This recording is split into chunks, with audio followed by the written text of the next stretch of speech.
पिछले साल हुई हरियाणा इलेक्शंस में 22 अलग अलग लोगों ने वोट डाले थे और उन सबके वोटर आईडी कार्ड पर फोटो एक ही लगी थी, ये वाली फोटो।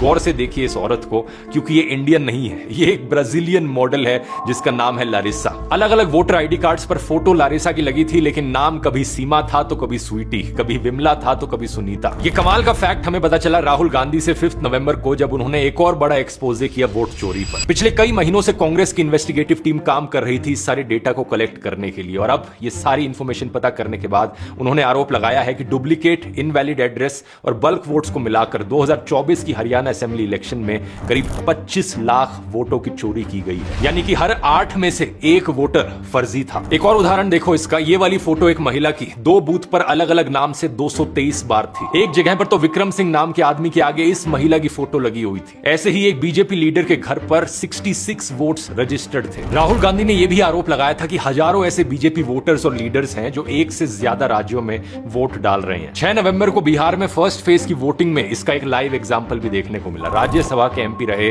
बीजेपी के राकेश सिन्हा ने फरवरी में दिल्ली इलेक्शंस में वोट डाला था और अब बिहार में भी वोट डाला। इसी तरह बीजेपी के संतोष झा ने भी पहले दिल्ली में वोट किया और अब बिहार में भी वोट डाला है। बीजेपी के एक और वर्कर ने भी ऐसा ही किया। अब वापस आए ब्राजीलियन मॉडल लारिसा के केस पर, तो जिन वोट्स पर लारिसा की फोटो लगी हुई थी उनमें से एक ये महिला थी जिसकी 2022 में ही मौत हो गई थी। इसी तरह एक दूसरी महिला पिंकी ने कहा कि उसके वोटर कार्ड पर गलती से लारिसा का फोटो आ गया था, जिसके बाद उसने आधार कार्ड से वोट दिया। यहां सवाल ये उठता है कि वोट डालते समय फोटो मैच किया जाता है, तो पिंकी को बिना फोटो मैच के कैसे वोट डालने दिया गया। लारिसा ने खुद इस मामले पर रिएक्ट करते हुए कहा कि ये उनकी एक पुरानी स्टॉक फोटो है जिसे उनकी जानकारी के बिना इंडिया में इस्तेमाल किया गया। मजाक में वो कहती हैं कि अब वो हिंदी के कुछ वर्ड सीखेंगी और फिर इंडिया में भी फेमस हो जाएंगी। ये हालत कर दी है दोस्तों आज के दिन इलेक्शन कमीशन ने इंडियन इलेक्शंस। जिन इलेक्शंस को एक समय पर दुनिया भर में स्टडी किया जाता था, अब वो एक लाफिंग स्टॉक बन के रह गई। और ये सब इलेक्शन कमीशन की वजह से हो रहा है। जांच करने की बात तो बहुत दूर, उन्होंने इन एलिगेशंस का जवाब तक नहीं दिया। राहुल गांधी के अनुसार अगर हरियाणा में ये वोट चोरी ना होती तो रिजल्ट कुछ इस तरीके से दिखता। 73 सीट्स कांग्रेस की